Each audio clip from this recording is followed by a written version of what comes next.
No, pues buenos días a todas, a todos. Muchas gracias por acompañarnos en este primer seminario de la Red Mexicana de Investigación en Tuberculosis y otras micobacteriosis. Comenzamos con un tema muy interesante este 2025 y hablaremos sobre el área de ciencias de datos, bioinformática e inteligencia artificial.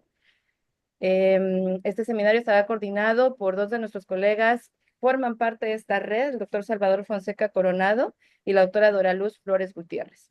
Le cedo la palabra, doctor Salvador. Muchas gracias. Pues a nombre de la Red Mexicana de Investigación en Tuberculosis y otras micobacteriosis, les damos la bienvenida a este primer seminario de 2025 de la serie que recuerden que se llevan a cabo cada mes y en este caso corresponde al área de ciencia de datos que incluye bioinformática e inteligencia artificial organizar este seminario. Como primera presentación vamos a tener el impacto de la inteligencia artificial en la investigación clínica en tuberculosis a cargo del maestro en ciencias Paula Alexis López Durán. Él se encuentra actualmente estudiando el doctorado en la Escuela Nacional de Ciencias Biológicas del Instituto Politécnico Nacional. Realizó ahí mismo su maestría en biomedicina y biotecnología molecular y tiene varias publicaciones ya en el área, particularmente en tuberculosis, aunque también ha abordado desde el punto de vista de los análisis bioinformáticos y de ciencias de datos algunos otros agentes patógenos. Vamos entonces a tener esta primera charla y posteriormente estará con nosotros el doctor Ricardo Perea Jacobo, que nos va a hablar de implementación de Deep Learning en diagnóstico de tuberculosis. Vamos a proceder entonces con la primera presentación. Si tienen alguna pregunta al final de la misma, podemos realizarla o apuntamos nuestras preguntas y hacia el final de ambas pláticas hacemos la sesión de preguntas y respuestas para ambos ponentes. Adelante, Paul, por favor, gracias. Muchas gracias, doctor Salvador. Pues bien, como lo dice el doctor Salvador, vamos a platicar un tema muy importante que creo que ustedes ya todos han tenido oportunidad de escuchar, como es la IA, inteligencia artificial, y sus vastas aplicaciones en el mundo actual. Ahora, pues obviamente vamos a platicar un poco más asociado a la investigación clínica, más en el impacto de la IA en la investigación clínica asociada a tuberculosis. Y pues, como dijo el doctor, yo soy Paula Alexis López Durán, como parte de, de los seminarios permanentes de la Red Mexicana de Tuberculosis. Voy a comenzar. Voy a quitar mi cámara para que pueda ser un poco más fluida la presentación. Si tienen alguna duda, por favor, no duden en abrir su micrófono o ponerlo en el chat, por favor. Bueno, No em, estás compartiendo, me parece. perfecto, sí, cierto. Denme un segundito. Ujú. Por favor, me confirman cuando se vea. Ya está. Bueno, pues hola a todos. Igual les recuerdo que pues esto forma parte de la red de seminarios permanentes. Vamos a platicar de la IA en la investigación clínica de tuberculosis. Como ustedes saben, pues hoy la IA forma parte de una característica de la informática importante y que se utilizamos en todos los sistemas actuales. Entonces, vamos a platicar de algunos temas como es qué es la IA. En este caso yo supongo que todo el mundo ya sabe qué es la IA, pero vamos a abordarla nuevamente. Las aplicaciones de la IA asociadas a la investigación de clínica de la TB, los desafíos y consideraciones éticas que esto impacta en el mundo, porque obviamente todavía no hay como mucho reglamento, regulación asociado a esto, entonces es importante tomar esos aspectos en cuenta. Y como cuarto punto, el futuro de la IA, obviamente asociada en este campo. ¿Qué es la IA? ¿Y cuál es su relevancia en la medicina actual? Pues como saben, la inteligencia artificial pues, es una rama de la tecnología que básicamente es la capacidad de un sistema informático para imitar funciones cognitivas humanas, como el aprendizaje y la solución de problemas. Obviamente eso ha llevado al ámbito de la médico, pues podemos diagnosticar y tratar enfermedades. Ahorita vamos a platicar un poco más. De manera general, la IA pues se trata tiene varias características importantes, como es la disponibilidad permanente, puesto que los sistemas pues, actuales informáticos no tienen las mismas necesidades biológicas que las personas y pues un sistema inteligente que puede funcionar durante todo el día pues es muy bueno para nosotros. También permite la comunicación a gran escala, como en el uso de bots y agentes virtuales, como pueden ser ChatGPT o DeepSeek, que actualmente están muy sonados. Estas empresas pues proporcionan asesoramiento para cualquier aspecto y tienen soporte técnico para muchas más personas y muchos más lugares al mismo tiempo. También la IA pues tiene decisiones precisas y más rápidas. Esto pues reduce el error humano, por lo que es muy útil para decisiones muy complejas que se basan en datos y en algunos cálculos matemáticos complejos. También pues recomienda cosas más pertinentes, pues el uso de la inteligencia artificial pues puede proporcionar recomendaciones y sugerencias más pertinentes a sus clientes en función de sus intereses y ámbitos. Esto, digamos, aplicado a la mercadotecnia. Y en la automatización de tareas repetitivas. Como saben, pues normalmente el uso humano para tareas repetitivas, pues puede ser muy monótono, incluso difícil para algunas personas, y pues el uso de la inteligencia artificial que permita realizar tareas repetitivas como los robots que ensamblan carros, como las máquinas que hacen envasados, pues pueden mejorar esto en el aspecto, digamos, industrial. En la diapositiva siguiente destaco dos principales enfoques que tiene la inteligencia en el ámbito de la salud: el enfoque de la IA en la física y el enfoque de la inteligencia artificial virtual. Por un lado, el enfoque de la inteligencia artificial física pues se refiere al uso de sistemas robóticos en entornos médicos, como en cirugías, en rehabilitaciones o en educación incluso. Que esto, pues podemos ver un robot que está asistiendo a un cirujano, puede hacer un procedimiento quirúrgico para mejorar la precisión y pues facilitar un poco las tareas complejas, ¿no? En aspectos muy, para que tengamos, digamos, cirugías mínimamente invasivas y algunos tratamientos médicos específicos. Y por otro lado, inteligencia artificial virtual, pues está representada por modelos que utilizan datos, por modelos avanzados de aprendizaje automatizado, machine learning, pues que analizan grandes volúmenes de datos clínicos para poder identificar patrones, predecir diagnósticos y optimizar tratamientos. Estos pues modelos permiten predecir el diagnóstico y predecir la severidad de la enfermedad en el tiempo. Y pues la imagen pues, nada más ilustra algún tipo de uso como radiografías, genomas, resonancias magnéticas, ¿no? Entonces, todo pues básicamente enfocado a ofrecer soluciones médicas efectivas e incluso personalizadas. En el caso de la relevancia de la medicina actual, la IA tiene muchas características buenas, como puede ser el uso para el diagnóstico de enfermedades. Pues como ustedes saben, la detección de enfermedades es lo primero y lo más importante para poder curarlas. Entonces, en el caso de la IA para el uso de detección y diagnóstico de enfermedades, pues puede ser como el uso de imágenes médicas como radiografías, resonancias magnéticas o tomografías, o para analizar biopsias, para analizar electrocardiogramas, para detectar afecciones como fibrilaciones auriculares en algunos aspectos de la electrocardiograma, el uso de radiografías, imágenes médicas. Actualmente para TV, ahorita vamos a platicar un poquito más, el uso de algoritmos con inteligencia artificial pues permiten analizar imágenes médicas para detectar estas anomalías que pueden ser un poco difíciles para los médicos, y automatizando datos, obviamente, para mejorar la eficiencia en su diagnóstico y reduciendo la carga de trabajo de los radiólogos. En el caso del uso de la oncología y la medicina de precisión, lo que se utiliza en el caso de radioterapia, utilizarlo para detectar cuáles son realmente las regiones que hay que tratar con radioterapia, por ejemplo, para mejorar la precisión y minimizar daño, digamos, en tejidos sanos, ¿no? También se utiliza para detectar biomarcadores genéticos en tumores, predecir alguna respuesta que los pacientes tengan a tratamientos en específico.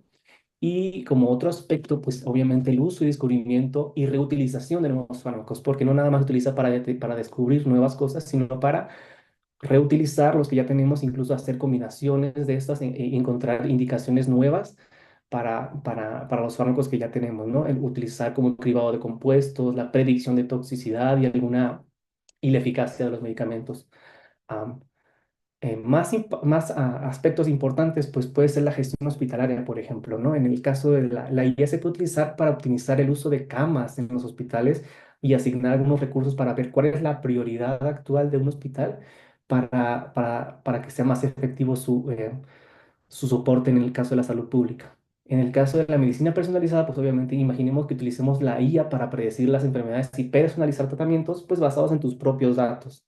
Estos modelos, digamos, que se pueden crear de tu persona, pues pueden mejorar la probabilidad de éxito de alguna intervención o tratamiento que estés utilizando o que vayas a utilizar, pues basado en tu historia como paciente, ¿no? Y en tus datos clínicos. Generar modelos de este tipo de información pues puede ser muy bueno para poder predecir cuál va a ser tu progresión, tanto para bien como desgraciadamente para mal. También se pueden utilizar modelos de IA para apoyar a la salud mental. Digamos que hay herramientas que permiten analizar datos de comportamiento y de lenguaje que pudieran utilizarse para detectar enfermedades mentales, ¿no?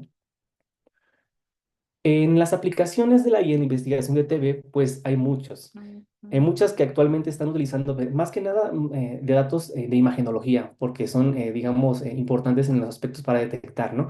Vamos a tocar temas como diagnóstico, el descubrimiento y la predicción de fármacos. En esta diapositiva lo que quiero nada más am, mostrar es cómo la inteligencia artificial basada en datos del deep learning, como en datos de imagen, datos de secuencia o datos de información, digamos, de historia del paciente, pues utilizan para abordar soluciones y generar modelos, en este caso, modelos de redes convolucionales, donde pues analizan datos de patrones importantes que pueden ser como texturas, formas, en el caso de las radiografías o tomografías, y utilizar también, además de los datos de imagenología, de texto y de genes, utilizar datos radiológicos o radiomics, lo mencioné en este artículo, donde se enfocan en imágenes llamadas regiones de interés o ROI, donde podemos segmentarlas y extraer características relevantes para construir un modelo. O sea, evidentemente para generar tres cosas principalmente. El primero es para dar seguimiento a tratamiento y hasta para decir qué tan bien le irá al paciente. Otro es para diagnosticar enfermedades, si es sí o no tiene la enfermedad, y para ver la prognosis, o en este caso, si va a haber un éxito o no, y si puede haber alguna recaída. Esto pues es importante y puede ser súper útil para las nuevas aplicaciones de la IA en el uso para enfermedades. En esta tabla justo encontramos información sobre muchos estudios que actualmente están utilizando la IA para detectar tuberculosis mediante imágenes médicas. Pues en cada fila que pueden ver muestran aspectos importantes como el método utilizado, el estándar de referencia, el tamaño de los datos, las poblaciones estudiadas y los algoritmos como las redes neuronales convolucionales, que muestran resultados de la precisión, ¿no? El área bajo la curva que todo el mundo escucha siempre, que es de la precisión de cada uno de los modelos utilizados, pues, dependiendo de los datos que se están usando. Entonces, esto refleja el impacto positivo de la IA en mejorar el diagnóstico clínico en diferentes contextos y cohortes globales, ¿no? El cuadro, la imagen sigue hasta también, hasta 16 estudios se encontraron en este artículo, no herramientas y modelos que están utilizando y datos de participantes o datasets que les dicen acá de las personas que estaban enfermas y que utilizando diferentes métodos como referencia para predecir la precisión de estos modelos utilizados.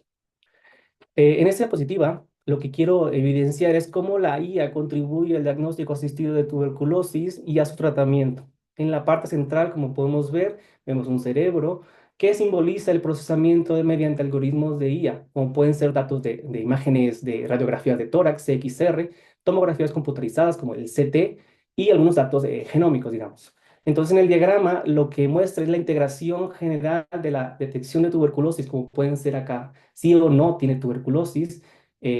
Obviamente, los algoritmos identifican si un paciente presenta signos en las imágenes médicas que tiene. También la discriminación de la tuberculosis y otras enfermedades pulmonares, como pueden ser cáncer de pulmón. Esto, pues, la IA es capaz de diferenciar algunas patologías similares, como pueden ser enfermedades de cáncer de pulmón o por micobacterias no tuberculosas. Esto, pues, evidentemente, para reducir errores en el diagnóstico. También puede utilizarse los datos para estimar la severidad de la enfermedad. Esto, pues, obviamente, para clasificar en qué tan severo es el estado actual del paciente y poder priorizar los casos más urgentes. En el aspecto de resistencia a fármacos, el utilizar los datos genómicos o genéticos, los modelos pues analizan las secuencias y pues detectan la resistencia a medicamentos, como ocurre en alguna cepa de multidrogoresistencia, pues optimizando pues la elección del tratamiento al paciente. Y el último aspecto, digamos, pudiera ser la monitorización del tratamiento. Estos, pues, los sistemas de IA realizan un seguimiento a los resultados que tú tienes como paciente o que tus pacientes para identificar si un paciente o no responde o necesita ajustes en tratamiento para mejorar su prospecto. Esto tiene muchas aplicaciones y hay muchos programas que están involucrados en esto. Estos programas que estoy mostrando acá son algunos de los principales que encontramos en algunas publicaciones donde se están utilizando para detectar anomalías pues, en las radiografías de tórax, donde pues, pueden detectar indicios de tuberculosis o algunas otras enfermedades pulmonares, no nada más TB. Perdón, se me fue. En este caso, las herramientas como Lunit o DERF, Imagine, el CAT4TB, son herramientas como que las más conocidas, pero hay otras, ¿no? Y muchas más que pueden salir en el tiempo que sigamos investigando o generando nuevos modelos para integrar la información actual. Hay un modelo muy interesante que encontré sobre Here, que es básicamente Google, una empresa obviamente de tecnología, que generó un modelo donde mediante el uso de micrófonos de los teléfonos celulares puede detectar mediante la tos si un paciente posiblemente esté infectado con TB. Entonces, este tipo de modelos que incluso ya con el audio estén involucrando este tipo de información para no nada más radiológicas, generar información, ¿no? Del avance, incluso de si una persona está en qué grado, ¿no? De TB, de tuberculosis. En el caso del uso de descubrimiento de nuevos tratamientos, pues hay tres aspectos importantes, como puede ser la identificación de dianas terapéuticas, como los modelos que analizan datos genómicos, proteómicos y metabolómicos para descubrir nuevos flancos moleculares, la optimización de desarrollo de fármacos para predecir la eficacia de los compuestos químicos antes de realizar las pruebas clínicas y digamos que las farmacéuticas reduzcan los costos y los tiempos para los tratamientos más efectivos. Y algo que nosotros, como los que analizan datos, utilizamos un poco más, que es el modelado de interacciones, ¿no? Estas simulaciones que ahora están basadas en IA, pues pueden predecir la interacción que existe entre fármaco y moléculas, cualquier tipo de molécula de la bacteria, para ver cómo interactúan y utilizarlo a nuestro favor. Hay herramientas muy conocidas como DeepChim y OpenFold, que es parte del uso, como no sé si ustedes conocieron el AlphaFold, que es una herramienta que está utilizándose para hacer predicciones de modelado molecular, y estas herramientas pues, pueden utilizarse para predecir estas interacciones moleculares. También se utilizan para predecir los resultados clínicos, esto para analizar, para anticipar el éxito terapéutico o los efectos secundarios potenciales. La siguiente diapositiva, creo que mi compañero Ricardo va a platicarles un poquito más, supongo, es la predicción de resistencia a fármacos basado en datos genéticos, algoritmos para detectar mutaciones asociadas a resistencia a fármacos, como pueden ser los fármacos más utilizados como rifampicina y isoniazida, pues pueden utilizarse también acá. Los algoritmos que encontramos en publicaciones actuales como DEEP, AMR o HGAT alcanzan precisiones hasta superiores hasta el 94% y esto para detectar cepas de micobacterias de tuberculosis multidrogoresistente, obviamente esto para reducir los tiempos en la identificación de cepas resistentes, pues obviamente con la información genética. Y un punto importante que también quería tratar en estas diapositivas es básicamente los desafíos y consideraciones éticas, así como sus limitaciones y la infraestructura, porque pues bueno, estos temas, a pesar de que han evolucionado mucho en el tiempo y antes no se escuchaban tanto, pues actualmente existen problemas porque todavía no estamos tan adaptados a esto y obviamente esto se cree que va a mejorar con el tiempo. Una limitación tecnológica, desgraciadamente, y de infraestructura importante es la calidad de los datos y los sesgos. Pues la precisión de los algoritmos de la IA pues depende en gran medida de la calidad de los datos en los que se entrena el modelo. Algunos datos que pudieran estar mal etiquetados o mal recopilados de poblaciones, digamos, sesgadas, pues pueden generar este sesgo, la redundancia hacia algunas decisiones clínicas sobre una población en específico. Y esto pues, puede ser un poco inequitativo en algunas poblaciones. Otro aspecto podría ser los problemas de reproducibilidad y generalización, puesto que muchos modelos de IA pues, están entrenados con algunos datos de instituciones específicas y pueden no funcionar adecuadamente en algunos entornos distintos a esta. Esto, pues, a falta de una validación externa, puede provocar digamos, nuevamente un sesgo. Otro aspecto importante, pues, puede ser la dificultad En la integración de los sistemas de salud, pues como ustedes saben, no muchos países han integrado toda su información de los pacientes en los sistemas de salud actuales o utilizan papel. En México, la investigación clínica todavía está realizada todo en papel. Entonces, esto limita el uso de estas herramientas nuevas, puesto que no está todo digitalizado, digámoslo así. Y otro aspecto, pues puede ser una infraestructura digital insuficiente. Esto, pues no todas las instituciones, como les mencioné, cuentan con infraestructura tecnológica adecuada, como servidores, redes de datos seguras o algún personal capacitado que pueda manejar estos sistemas. Entonces, todavía tenemos esos aspectos en mejora. Como consideraciones éticas, hay cosas importantes en regulaciones que podrían tomarse en cuenta para la aplicación de la IA en la investigación clínica. Uno, pues, es la transparencia. Como muchos saben, los algoritmos de inteligencia artificial operan, digámoslo así, como cajas negras, lo que significa que ni los médicos ni los pacientes muchas veces pueden entender cómo se tomó la decisión del resultado de la IA, ¿no? Entonces, esto, pues, puede resultar en una falta de explicabilidad del por qué y puede incluso, pues obviamente, reducir la confianza en estos sistemas que puede dificultar la aceptación de los médicos, más que nada en algunos médicos que no están tan involucrados en algo, en datos, digamos, informáticos digamos, de la vieja escuela, ¿no? Otro aspecto importante podría ser la privacidad y la seguridad de los datos. El uso de la IA en la medicina, pues requiere, obviamente, grandes volúmenes de datos, lo que puede plantear pues riesgos en cuanto a la protección de la privacidad de los pacientes. Esto pudiera hacerse, mejorarse obviamente con algunas regulaciones y la anonimización de los datos, pues algunas veces no siempre es suficiente para garantizar la seguridad de la información que pudiéramos nosotros aportar sensible para entrenar estos datos, estos modelos, perdón. Otro aspecto importante pudiera ser la responsabilidad legal. ¿Quién es el responsable cuando una IA, digamos, comete un error en el diagnóstico o el tratamiento? Muchos casos, pues uno podría darle la responsabilidad que puede recaer en los desarrolladores que hicieron el modelo o en los médicos que hicieron la decisión de tomar como válida esa respuesta del modelo, digamos. Entonces, ¿quién es el responsable en este aspecto, en algunos errores que pudiera generar?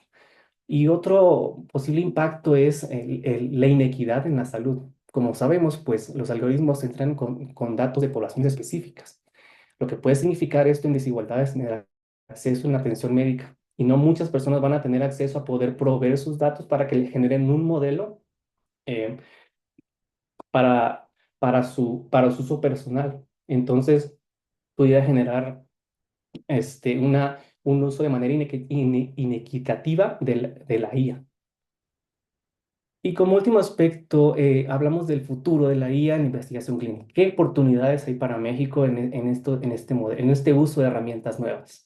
Bueno, pues básicamente un futuro pudiera ser un modelo de IA más precisos y accesibles. Obviamente, en el tiempo, como ustedes saben, ha ocurrido una noticia hace poco sobre el uso del desarrollo de otra plataforma como DeepSeek, que desarrolló la misma capacidad de ChatGPT con menores costos de procesamiento y esto para nosotros es muy importante, pues debido a que los modelos van a ser más accesibles para la población. Entonces, pero todavía faltan algunos aspectos. O sea, utilizar modelos de IA, pues se requiere como que más disponibilidad. Todo esto muchas veces está cargado en la web, no es resultado de un procesamiento en tu teléfono.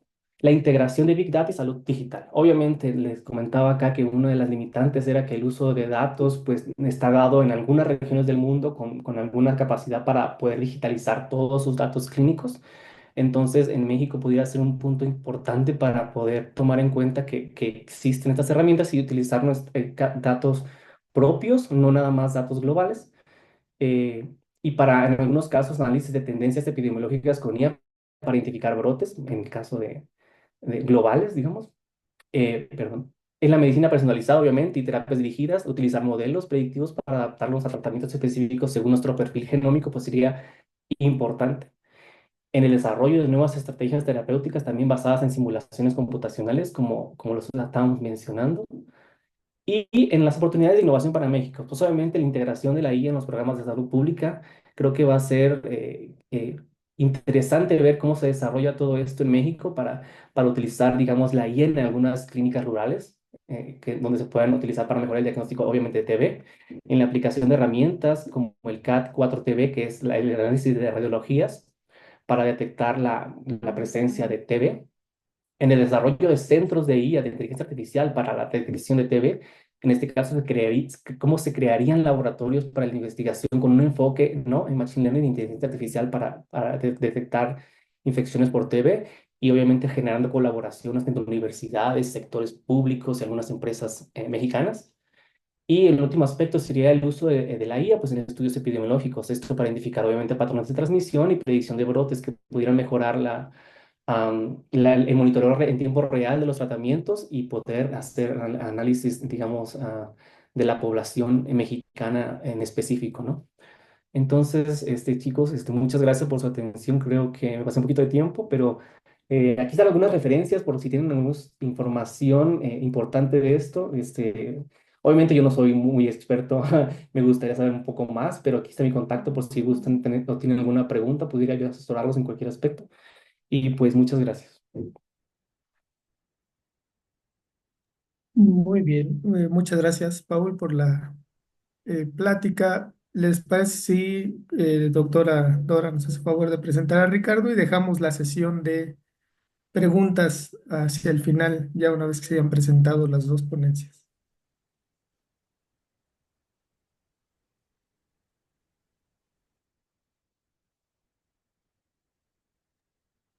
Sí, de acuerdo, doctor Salvador. ¿Le parece si presenta al doctor Ricardo? Creo, bueno, no sé si ya está por aquí la doctora Dora. Ay, no, ¿verdad? No está por acá la doctora Dora. Muy bien, pues entonces nuestra siguiente plática está a cargo del doctor Ricardo Perea. Si nos comparte, por favor, el doctor Ricardo es de la Universidad Autónoma de Baja California y nos va a presentar implementaciones de Deep Learning en diagnóstico de tuberculosis. Adelante, doctor, por favor.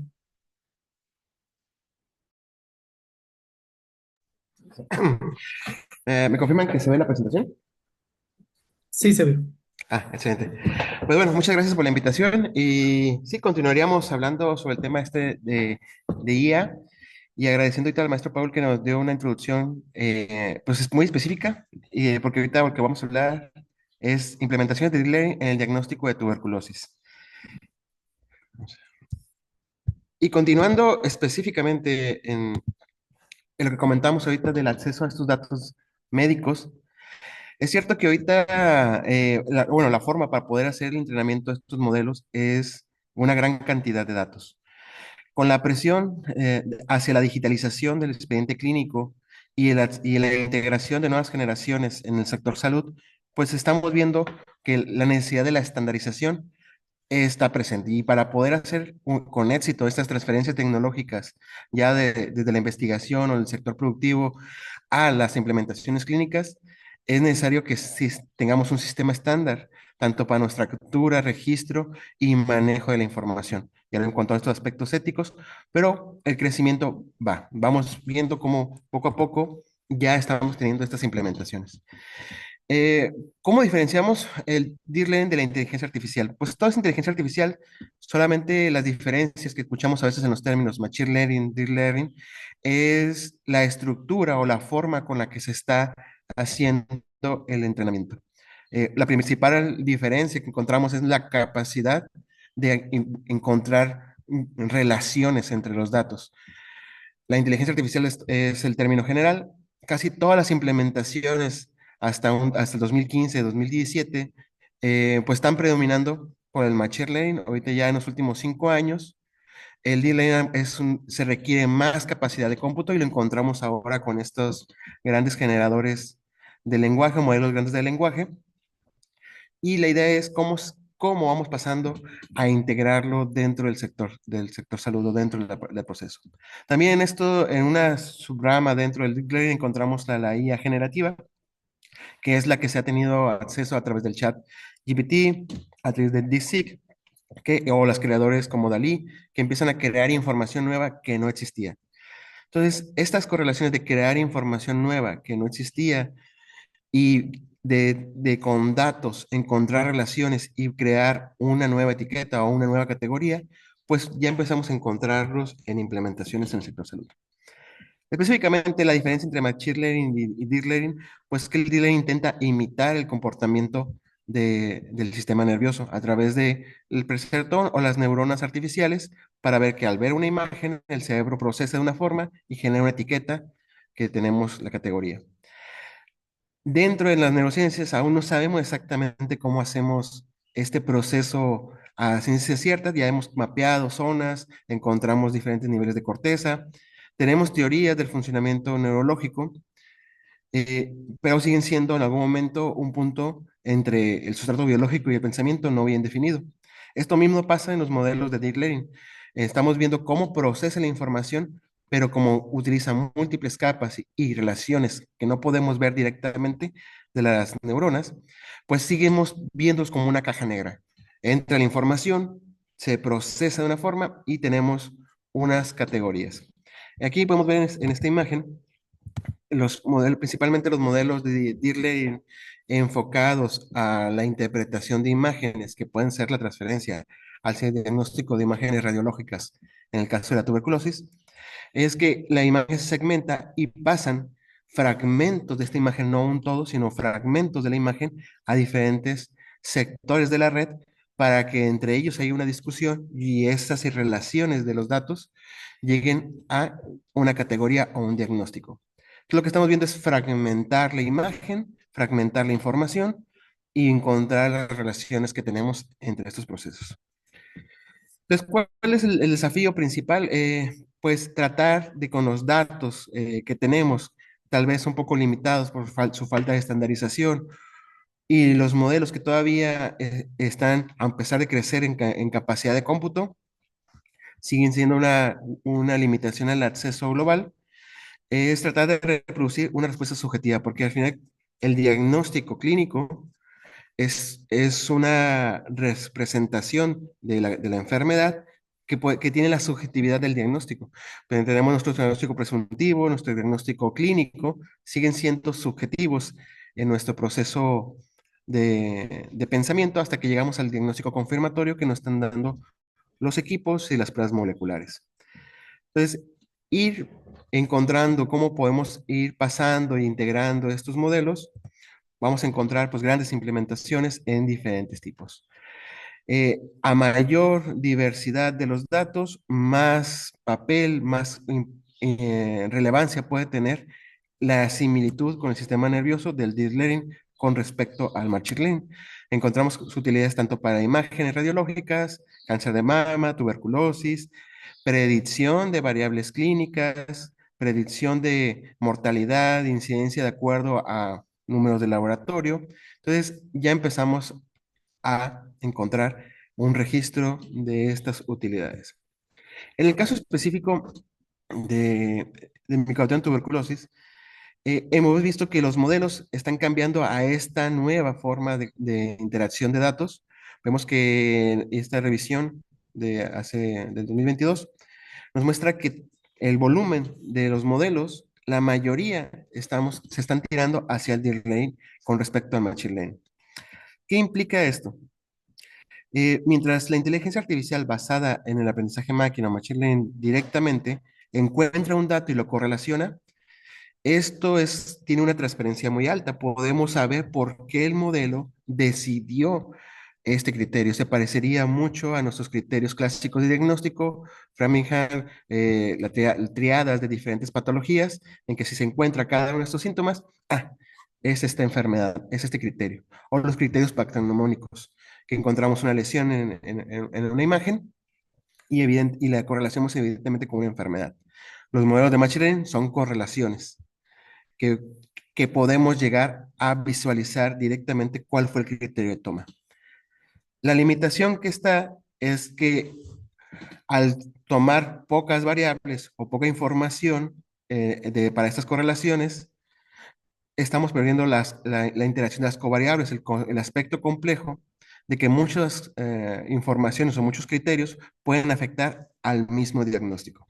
Entonces, por eso se está intentando el tanto interés en el desarrollo de estos modelos de Deep Learning que en general están dando rendimientos muy buenos para el diagnóstico radiológico, vemos que la mayoría están en sensibilidad y especificidad superiores al 90, pero estamos sacrificando la interpretabilidad para ello. Entonces, tal vez no podremos extraer exactamente cómo llegó a la conclusión el modelo, pero lo está haciendo con un proceso de alta sensibilidad y especificidad. Y te mencionaremos estas comparativas con el humano. Otras implementaciones, cuando vemos que los modelos de deep learning tienen la capacidad de interactuar entre covariables, pues son los análisis de genoma completo. Tradicionalmente sabemos que una mutación puede tener una modificación en una proteína y cambiar la función y eso relacionarnos en los patrones de resistencia. ¿Cuál es la limitante que nos encontramos en los procesos moleculares? Es el número de interacciones que puede haber con respecto a estas proteínas. A ver, el catálogo de 2021 de Mycobacterium tuberculosis mostró más de 17,000 mutaciones estudiadas para ver las funciones proteicas y de estas aproximadamente 1,300 generaban cambios significativos correlacionados con la farmacoresistencia. Entonces, no está hablando de 300, 400 o hasta 1,000 factores para una sola predicción, que es la resistencia hasta un fármaco. Al tener tantos puntos de variables, hacer pruebas moleculares para cada una de las posiciones se ha vuelto bastante costoso y en esto llega a una solución que es el estudio de genoma completo a poder tener la secuencia. Hoy en día ya tenemos varios equipos que pueden hacerlo, darnos en un par de horas un genoma completo y la siguiente limitación es, bueno, y ahora, ¿qué pasa si tengo mutaciones que me asocian a una resistencia? Mutaciones que están modificando el crecimiento, me aumentan la virulencia, cómo interactúan estas diferentes características que ya puedo acceder a estos datos. Entonces, en este punto también los modelos de Machine Learning empiezan a intentar brindar una solución estadística a la presencia de una gran cantidad de posiciones genómicas y nos encontramos con estas limitaciones, la detección de interacción epistástica, la interacción entre dos variables que pueden generar funciones en el mismo gen o en la misma proteína, pero de diferente intensidad. ¿Cómo las podemos distinguir? Los modelos de Machine Learning han tenido esta limitante y por eso en los últimos 4 años eh, se pasa hacia estos modelos de aprendizaje profundo, de Deep Learning, que a pesar, sí, son unas cajas negras que no sabemos exactamente cómo llegan a la interacción o la conclusión de sus categorías, permiten generar unas resoluciones o unos rendimientos altos en estas predicciones de resistencia. Entonces ahorita ya encontramos las primeras publicaciones o los primeros salidos de modelos que están dando un rendimiento similar a las técnicas moleculares. Por ejemplo, aquí tenemos sensibilidad y especificidad de Expert, tanto en su versión normal como el Ultra, y ya los modelos CNN o redes neuronales basadas en Deep Learning ya tienen la capacidad de alcanzar estos rendimientos. Personalmente aquí en el laboratorio de la Escuela de Ciencias de Salud, Biología Molecular en Ensenada, estamos también trabajando con modelos de farmacoresistencia. Tenemos ahorita este modelo en una CNN que está ahorita en proceso de publicación, que vemos que también está alcanzando sensibilidades y especificidad, precisión y sensibilidad superiores al 90 para los fármacos de primera para hacer las predicciones. Agarramos el genoma completo, lo pasamos al modelo. Sí, y le dejamos que el mismo modelo explore cuáles son las mutaciones asociadas o de mayor relevancia para la determinación de resistencia. Esto nos da unos resultados interesantes porque observamos una mayor capacidad para predecir la resistencia en los fármacos de primera línea debido a que estos genes tienen interacciones directamente con un solo fármaco y en cambio con los fármacos de segunda línea encontramos que un solo gen puede interactuar con múltiples fármacos, disminuyendo su capacidad de resolución o distinción entre los patrones de resistencia. Entonces, tenemos ya desarrollos de modelos que van orientados a este aspecto.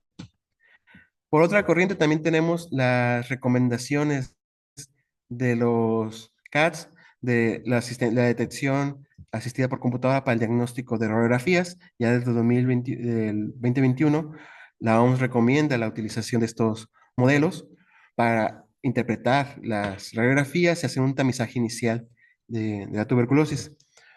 ¿Cuál es el punto, la limitante o el problema que nos está generando estos tipos de métodos diagnósticos? Bueno, primero es ver en el contexto de las demás pruebas confirmatorias.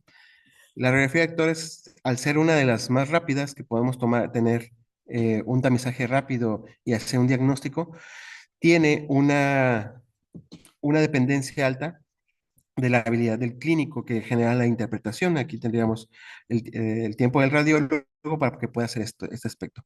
Entonces son muy sensibles, arriba del 90, pero poco específicas debido a que puede haber varios patrones de confusión en la radiografía y también grados diferentes de capacidad de interpretación entre un clínico recién egresado a uno con mayor experiencia en la interpretación radiológica. Entonces, vemos que la radiografía es la menos específica entre esos métodos, pero es uno de los más rápidos para poder realizar el diagnóstico. Ya tenemos después GeneXpert, los cultivos, la microscopía, todos van a generar pues especificidades un poco más altas. ¿Y qué pasa ahora con los modelos de IA? Bueno, cuando llegan los modelos de IA a asistir al diagnóstico radiológico, pues tienen que superar esta sensibilidad y especificidad para considerarlos una, una opción. Entonces hay varias interacciones. Esta para poder hacer la transferencia de esta información, pues es una colaboración interdisciplinar desde los sectores de ingeniería, desde los sectores de los programas nacionales, para poder cumplir las metas de la innovación, tanto en territorio nacional, la independencia tecnológica con respecto al exterior y tratar de ir generando nuevas soluciones. ¿Qué se encuentra ahorita presente o disponible? Ya la implementación de Deep Learning o de redes neuronales para el diagnóstico ya está en el mercado, ya está presente en varios países del mundo con múltiples soluciones.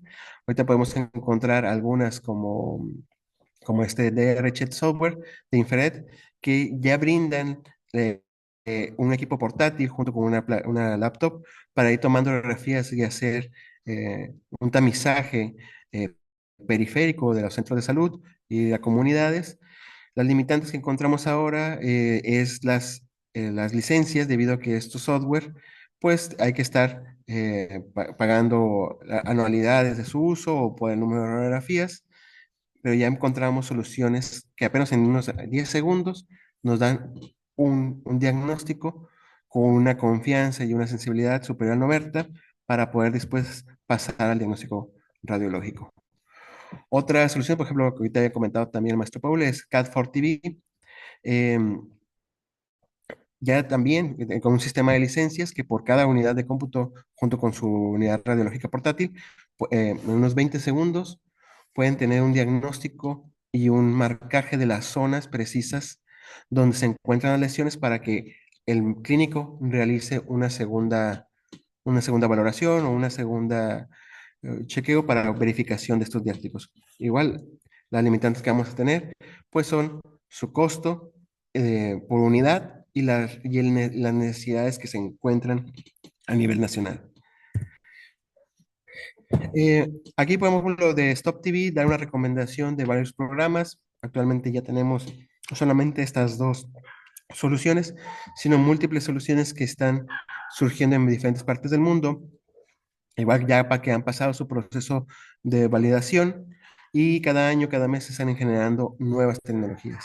Entonces ya que es posible o no hacer diagnóstico de tuberculosis a través de la inteligencia artificial, ya no es discusión.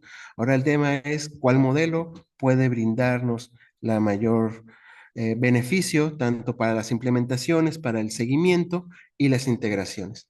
Lo que pasa ahora, o el punto, es cómo lo transferimos a la implementación clínica y a la capacitación del personal para que pueda aceptar estas tecnologías. En el grupo de trabajo local, en la Universidad Autónoma de Baja California, en la Escuela de Ciencia de Salud, también tenemos el desarrollo de un modelo que está en proceso. Estamos en nuestra segunda etapa. En este caso, el modelo se llama MIA-TB-RX, que genera una prueba de diagnóstico para un sugestivo a TB, sugestivo a otra patología o que no genera ningún dato clínico patológico, para después pasarlo a una prueba confirmatoria molecular. Ya hemos concluido apenas nuestro primer año de pruebas y hemos visto los cambios o el proceso que requiere la elaboración y diseño de estos modelos de Deep Learning enfocados en incrementar la sensibilidad. Como hemos visto ahorita, la prueba radiológica es sugestiva la interpretación radiológica es susceptible al error humano, puede variar entre un 62 a un 74, 86% de especificidad dependiendo del entrenamiento de la persona. Pues aquí también al modelo le estamos valorando que no solamente diagnostique, también pueda darnos un criterio de qué tan específico, sensible es este proceso. Nuestra primera versión generaba diagnósticos con pocos niveles de confianza, se ha procesado y ahorita ya tenemos la mayoría de los datos con una confianza alta y pues en continúa el desarrollo para la inclusión de diferenciales con otras patologías no neumónicas. Entonces ya tenemos varios tipos de modelos que están disponibles y qué es lo que se viene. Bueno, así como el Deep Learning tiene anidado dentro de sí la IA generativa, pues encontramos modelos propuestos, por ejemplo, este que se llama MedPAN por parte de Google, que están integrando los modelos de lenguaje o interpretativos de texto con la parte multimodal o la parte de la integración de interpretación de imágenes y ya por primeros resultados parecen dar un rendimiento superior en el área médica al 86%. Aún falta, pues si nuestras metas estándar están pensando en el 90, 92, pues ya es un incremento significativo con respecto a los otros modelos que vemos por acá, como ChatGPT. Bueno, aquí no comparado todavía con DeepSeek, pero pues ya está comparado con GPT entrenado con datos médicos. Este modelo ya empieza a tener un rendimiento significativo. También tiene aspectos interesantes de su rendimiento, como omite menos información con respecto a los clínicos y ha alcanzado un buenos rendimientos en la comprensión del texto o de la información de la exploración clínica y su interpretabilidad. Bueno, esto podría decir, bueno, estamos teniendo rendimientos muy altos con los modelos, sí, pero aún falta la finura porque debido a la responsabilidad ética y legal que pueden tener las implementaciones de estos modelos, necesitamos no solamente que alcancen un rendimiento similar al clínico, pero también se equivoquen menos. Como vemos en esta imagen, todas las columnas de la izquierda, vemos, los modelos están muy cercanos al rendimiento de la certeza cuando diagnostican correctamente o hacen una descripción correcta, pero siguen equivocándose más en la de la columna B, más que los clínicos o los especialistas específicamente en esta área. Entonces, esto nos genera dicotomía, se están acercando a decir, a no mentir, pero tienen todavía varios errores que están por omisión. Google ha planeado que para el siguiente año surjan modelos como el que vemos ahorita, que a través de subir la imagen directamente, se genere el texto y la descripción radiológica. Entonces tenemos el interés por la industria, por la parte de la investigación, por parte de los programas nacionales, empujando hacia la utilización de estos modelos de redes neuronales profundas, que en sus múltiples capas, que tal vez no logramos ver bien las interacciones de la información en ella, pueden llevar a integrar toda la información clínica, el aspecto epidemiológico, el aspecto radiológico y los criterios hacia una, una medicina personalizada, hacia una integración, una imagen virtual de este componente de salud.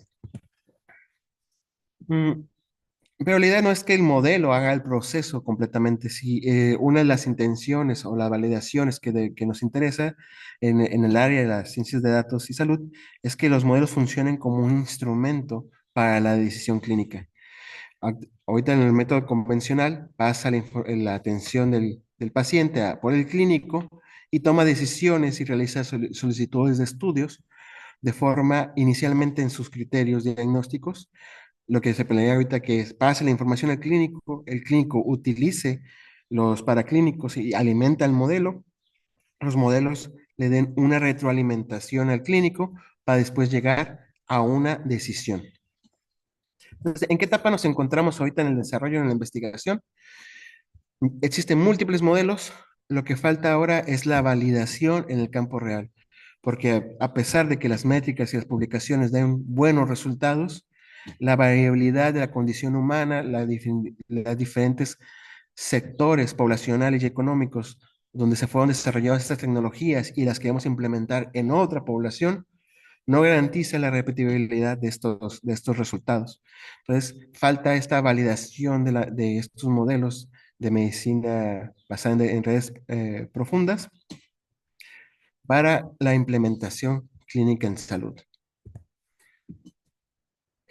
Y ya cuando poco a poco vayamos progresando en esto, ya esta rama de inteligencia artificial, al poder incluir tanta diversidad de datos y poder analizar los modelos de deep learning, las covariables, las diferentes pesos o importancias de las diferentes características, ya no tendríamos solamente un diagnóstico enfocado en radiología, en una implementación radiológica o una implementación en pruebas moleculares o laboratorios clínicos o datos epidemiológicos, podríamos integrarlos dentro de esta misma red porque son compatibles a los múltiples modos de información y acercarnos a una medicina personalizada que utilice como integrador la inteligencia artificial. Entonces, pues actualmente encontramos dentro de estas necesidades del desarrollo institucional, el desarrollo de tecnología nacional. Dentro de este grupo de trabajo de la REMITV junto con la REMITV, tenemos múltiples disciplinas, tanto ingenieros, médicos, bioquímicos, trabajando en estas interacciones o desarrollo de tecnología nacional para poder ir a abordar estos problemas como es la incidencia alta de tuberculosis en el país. Mi parte sería todo. ¿Ahí tienen alguna pregunta? Muy bien, muchas gracias, doctor Ricardo, por una presentación más detallada de cómo funcionan los modelos de inteligencia artificial más utilizados, principalmente en tuberculosis, pero en general son los que más han estado evolucionando al momento. Se abre entonces la sesión para preguntas y respuestas, por favor.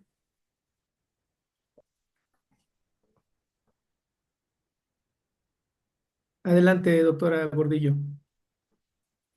Hola, pues en primer agradecerles pues, todo lo que nos compartieron el maestro Paul y el doctor Ricardo, me parece súper interesante y para quienes no somos expertos en el área, se me hace que estamos progresando hacia herramientas que realmente podrían apoyar sustancialmente, ¿no? Estas decisiones clínicas, que por cierto los clínicos son muy buenos, pero dirán ante las transformaciones que se ha tenido también, incluso de la propia bacteria y las presentaciones clínicas, yo creo que siempre implica un reto, ¿no? El poder diagnosticar a los casos, sobre todo en cuestión de la temporalidad.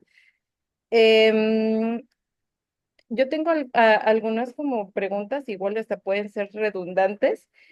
No las dirigiría como para uno de los colegas, sino más bien para los dos, porque creo que son preguntas que implican, pues desde su expertise, cosas bastante amplias. Por un lado, ya mencionaban de alguna manera algunos de los retos que se tienen, ¿no? En cuanto a la implementación de la inteligencia artificial para, como diríamos, para la atención sobre la tuberculosis, porque ya mencionaba que puede ser para el diagnóstico, puede ser incluso para ver la resistencia, entre otras cosas.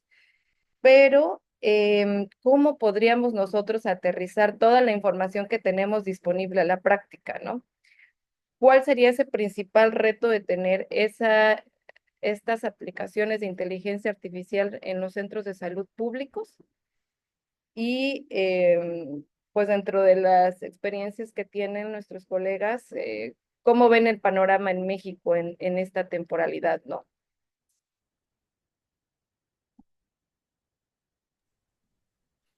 ¿Se me permite contestar primero?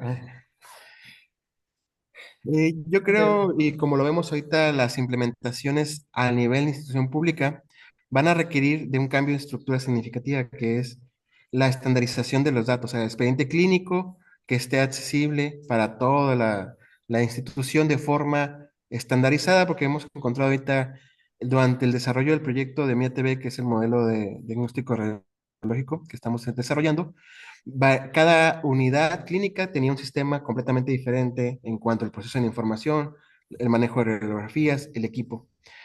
Eh, Nuestro país tiene mucha diversidad en la estructuración de cada unidad, incluso entre el mismo sector, entre la misma secretaría, entre el mismo, en dos calles de diferencia, otro equipo.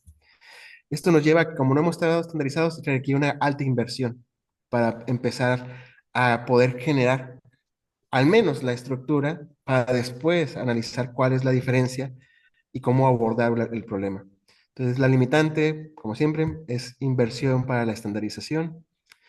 Cuando la limitante personal, como yo como médico, que yo veo al poder incorporar esto, es el que sea una caja negra y como al final de cuentas el responsable del paciente soy yo al tenerlo enfrente, confiar en un equipo que no comprendo bien su funcionamiento, pues descarta su incorporación. Entonces va a ocuparse una educación fuerte y capacitación a las nuevas generaciones, porque esto va a ser una herramienta que vamos a tener disponibles y necesitamos a manejarla con un criterio de poder confiar en mis decisiones al usar este equipo, ¿no? Gracias. Gracias. Muy bien. Más preguntas, si alguien tiene alguna otra pregunta.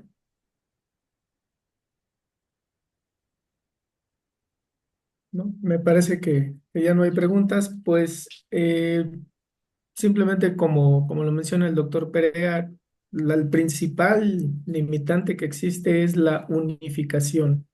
Unificación en equipos, unificación en algoritmos, es lo que se requiere, que sean lo más homogéneo posibles para poder hacer modelos robustos que permitan validaciones.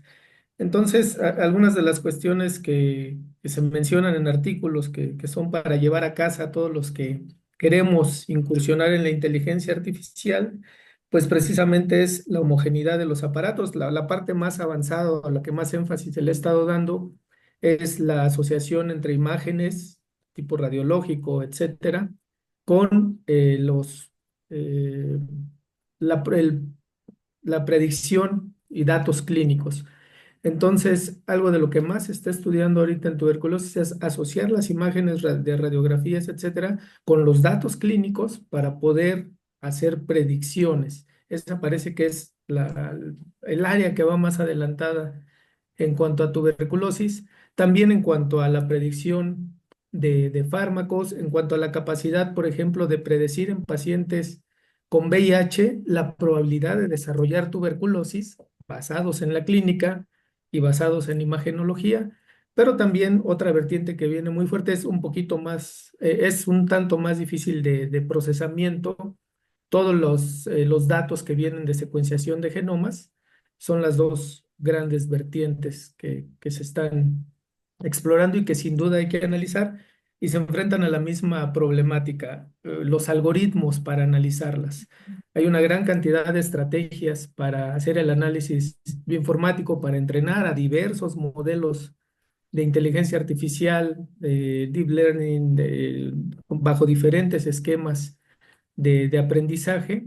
Entonces habría que unificar uno o dar alguna directriz internacional, hacer evaluaciones externas con datos que en otros modelos pudieran ser evaluados o con muestras de otros países para poder robustecer, ¿no? Ese sería como que el escenario ideal y eso es en lo que debemos de tener cuidado todos los que eventualmente vamos a utilizar estas herramientas, tener cuidado en qué algoritmos se están utilizando, cuáles son los modelos que se van a, y tratar de utilizar los más unificados o los que mejor se adapten a las características o que demuestren mejor reproducibilidad y mejor capacidad estadística para la población de estudio, en este caso, que es la mexicana, ¿no? Entonces, un último punto que quería mencionarles son los marcos legales y éticos, el manejo de los datos de los pacientes, los consentimientos informados ya implica nuevos, nuevos acercamientos también a esta parte ética, ¿no? Y lo que se mencionaba finalmente, en caso de una falla, ¿quién es el responsable? ¿El médico o el modelo en el que se basó para hacer la predicción, ¿no? Entonces son retos que se deben de ir llevando a cabo por todos los participantes, entonces confiamos que este tipo de seminarios se lleven esa reflexión, ¿no? Más que aprender un modelo y decir, mete esta fórmula matemática, utilice este algoritmo y limpia así la secuencia, etcétera, que tengamos esa reflexión para ir abordando de manera conjunta este, estas herramientas. Debemos de recordar que son herramientas que nos van a apoyar, pero mientras podamos que la decisión siga siendo humana. Entonces, no sé si hay algún comentario. Si no existe algún comentario, me voy. Perdón, una pregunta, doctor. Sí, adelante. Yo quisiera saber qué tanto se ha avanzado también usando estas herramientas en aspectos como análisis de transcriptomas o análisis genómicos, es decir, como un poco más dirigido a la parte biomédica más que a la parte clínica que usted acaba de comentar. Eh, pues si me permite, sí ya ha habido un pues, desarrollo de implementar debido a que el genoma es complejo, tratar de usar estas redes neuronales. De hecho, tenemos aquí en UAS también un primer modelo de diagnóstico de resistencia basado en la genómica. Todavía transcriptómica también ya se empiezan a ver publicaciones. Lo que se observa computacionalmente como resultado es que el modelo o los modelos, al ser de aprendizaje no supervisado, exploran el genoma por su propia cuenta y determinan que ciertas mutaciones o ciertas características son las relevantes del genoma y esto nos está permitiendo tal vez después, un proceso de validación, el descubrimiento de nuevas interacciones genómicas que no estábamos viendo a través de los métodos tradicionales de correlación directa. Entonces, parece ser que estos modelos van a observar qué es lo que le importa al modelo, va a poder brindarnos como nuevas rutas de investigación. Sí, así es, doctor Hernández, como lo menciona el doctor Perea, se utilizan ahorita como herramientas de, entre comillas, refinamiento de estudios previos que se tengan. Por ejemplo, se establecen en un primer modelo matemático y estadístico redes de interacción y ya que tú tienes esas redes que identificaste en un primer paso, en un siguiente paso los utilizas para entrenar a los modelos y a partir de ellos ya te predice nuevas interacciones o te va descartando aquellas que no sean tan importantes o relevantes. Y lo mismo pasa en el área de las interacciones farmacológicas, ¿no? También en esa área se ha utilizado de manera importante y por supuesto que estos modelos pueden ser aplicados Mm. a otro tipo de interacciones que se den entre las diferentes linajes de bacterias, etcétera, o asociarlas con algún ecosistema en particular o con la presencia en alguna especie eh, en particular de alguna de las otras especies del complejo, las asociaciones con diversos nichos, Bovis, por ejemplo, su capacidad de infectar humano, etcétera, etcétera. Vamos, se puede utilizar de manera muy amplia, nada más hay que saber la manera más correcta de procesar los datos. Ahí es donde está el punto importante desde mi punto de vista. Muy bien, y eventualmente algunos datos que nosotros tengamos, ¿podrían ustedes empezar a procesarlos con este tipo de herramientas? ¿O todavía estamos un poco lejanos a esa situación? Pues yo creo que sí. Si ya tenemos datos, ya hay modelos disponibles, podemos empezar ya a explorar cuál es la necesidad y cómo abordarla, ¿no? De acuerdo. Bueno, porque, no sé, eventualmente podría comunicarme con usted por correo electrónico y más o menos tratar de proponerle algunas de nuestras inquietudes en ese aspecto, porque nosotros podemos tener una gran cantidad de datos transcriptómicos, pero realmente el procesamiento, interaccionando todo esto, sobre todo con respuestas principalmente relacionadas con la respuesta inmune o la virulencia de las bacterias, sería en particular algo que nos interesaría mucho. Y creo que estas nuevas posibilidades de poder tratar esos resultados realmente nos abre una interesante posibilidad de poder tener más información con datos transcriptómicos que ya tenemos a la mano. Pues sí, pero es el propósito del seminario permanente, ¿no? Poder tener ya la oportunidad de qué estamos haciendo y cómo podemos hacer más, ¿no? Exactamente, esa es la intención principal, el trabajo colaborativo. Muchas gracias. Pues si no hay ninguna otra pregunta, me voy a permitir compartir de manera muy rápida los eh, reconocimientos. La red Perdón, mexicana. perdón que le interrumpa, la doctora Ivonne también tiene un Doctora comentario. Ivonne, perdón, sí, sí, ya vi la mano. Hola, buen día. Sí, disculpen. Algo similar a lo que plantea el doctor Rogelio. Yo estoy en el Programa Nacional de Tuberculosis y nosotros tenemos una vasta información de datos, de perfiles de pacientes y demás. Y me gustaría establecer comunicación o ustedes me orientan cómo. Me surgen ahorita varias inquietudes, pero quizás primero platicarles un poco cuál es la información que tenemos, qué datos tenemos, porque además tenemos todo el país. Entonces, diferenciar y predecir situaciones epidemiológicas y riesgos en cada uno de los estados sería pues bien interesante para nosotros. Pero si me lo permiten, para no extenderme más, a lo mejor establecer comunicación ya en cortito y compartir un poquito más de esto. Hablo de optimización de recursos, de gestión de programa, de datos epidemiológicos, pero tenemos también aspectos sociodemográficos en nuestras bases de datos. Entonces, bueno, creo que ahí se puede explotar bastante esta información. Si nos hacen favor de compartirnos, Cristi, sus correos o teléfonos o como nos quieran comunicar y me gustaría conversar un poquito más con ustedes. Gracias.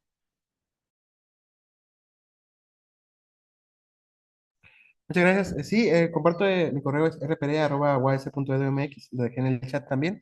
Y sí, pues ahorita también compartimos los demás. También nos sería interesante seguir trabajando. Muy bien, sí, están disponibles los datos, de cualquier manera se los pasamos a través del WhatsApp de la red y los hacemos llegar para todos los que estén interesados. Muy bien, pues finalmente me permito ahora sí compartir los reconocimientos. La Red Mexicana de Investigación en Tuberculosis y otras Micobacteriosis AC otorga el presente reconocimiento a doctor Ricardo Perea Jacobo por su participación en los seminarios permanentes de la REMEX como ponente con el tema implementación de Deep Learning en diagnóstico de tuberculosis y al maestro en ciencias Paul Alexis López Durán por su participación con la plática Impacto de la Inteligencia Artificial en la investigación clínica en tuberculosis, mismas que les haremos llegar también de manera física. En ambos casos firma el doctor Rogelio Hernández Pando, presidente de la Red Mexicana de Investigación en Tuberculosis. Pues con esto damos por concluido este seminario. En la parte de participación tenemos un aviso por parte de la doctora Gordillo. Adelante, gracias, doctora. Muchísimas gracias, pues a nuestros ponentes de hoy, también por la moderación del doctor Salvador Fonseca. En realidad creo que nos deja una gran oportunidad de seguir sumando pues a la construcción de estas herramientas que esperamos eventualmente se puedan ir incluyendo digan, con todas las observaciones que nos han compartido, ¿no? Sin duda el ojo clínico y la experiencia de las y los colegas será fundamental para tomar decisiones y bueno, igual la identificación de posibles efectos a los tratamientos, pues yo creo que esa cercanía, ¿no? Cara a cara con los colegas y con el personal de salud es esencial. Pero bueno, algunos de los mensajes parroquiales que queríamos compartirles es que estamos por hacer nuestro congreso anual, nuestro Congreso de Investigación en Tuberculosis y otras micobacteriosis, esta vez a celebrarse en Ensenada entre el 3 y 5 de septiembre. Ojalá que puedan estar con nosotros y con nosotras y además enviar sus resúmenes para que puedan ser parte de este congreso desde el programa y compartirnos también aquellos hallazgos y aquellas investigaciones que han estado desarrollando, que es un espacio muy pertinente que nos permite generar, además de estos seminarios, pues esa vinculación, ¿no? Para poder hacer trabajo conjunto. Nos vemos también en el siguiente seminario que estará programado a finales de este mes y pues desearles que tengan un feliz inicio de año a todas y todos, que sea un año de muchos éxitos personales y profesionales. Muchas gracias y nos estamos viendo en el siguiente seminario permanente. Que tengan un bonito día. Igual nos vemos. Gracias.